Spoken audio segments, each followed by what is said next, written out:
নমস্কার বন্ধুরা, শাক্তভূমি বঙ্গদেশের শক্তিপীঠ খুঁজতে খুঁজতে আবার এক যাত্রায় চলে আসা সিঙ্গুর।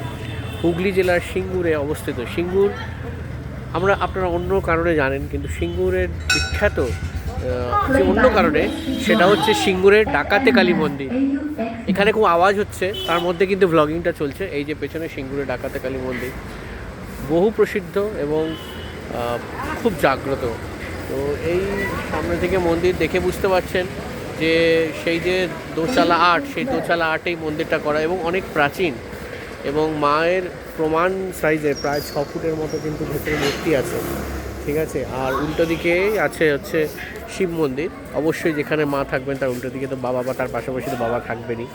তো এই হচ্ছে মন্দিরের সামনেটা। একবার নিয়ে যাওয়া, মন্দিরে তো গর্ভগৃহ থেকে তো করতে পারবো না, কিন্তু জাস্ট এই একবার দেখানো। আশা করি কিছুটা হলে দেখতে পাচ্ছেন। তো এই হচ্ছে সিঙ্গুরের বিখ্যাত কালীবাড়ি। সিঙ্গুর এলে অবশ্যই এখানে আসবেন, আর উল্টো দিকে বাবাকেও দর্শন করে যাবেন।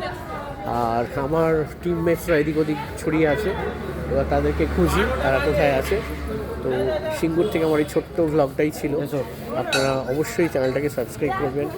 এবং আবার বললাম, এরকমই বঙ্গদেশের শক্তিপীঠ বা শক্তিক্ষেত্রগুলো খুঁজতে খুঁজতে, শক্তিপীঠ তথা সতীপীঠগুলো খুঁজতে খুঁজতে আজ এখানে আসে। যদিও এটা সতীপীঠ নয়, কিন্তু শক্তিপীঠ তো বটেই, কারণ প্রচণ্ড জাগ্রত এই মন্দির। আসবেন, আর আমরা যে সনাতন ঐতিহ্যে আমরা সম্বন্ধে আমাদেরকে সবাইকে জাগ্রত করুন, সবাই জানুক। শেষ করছি।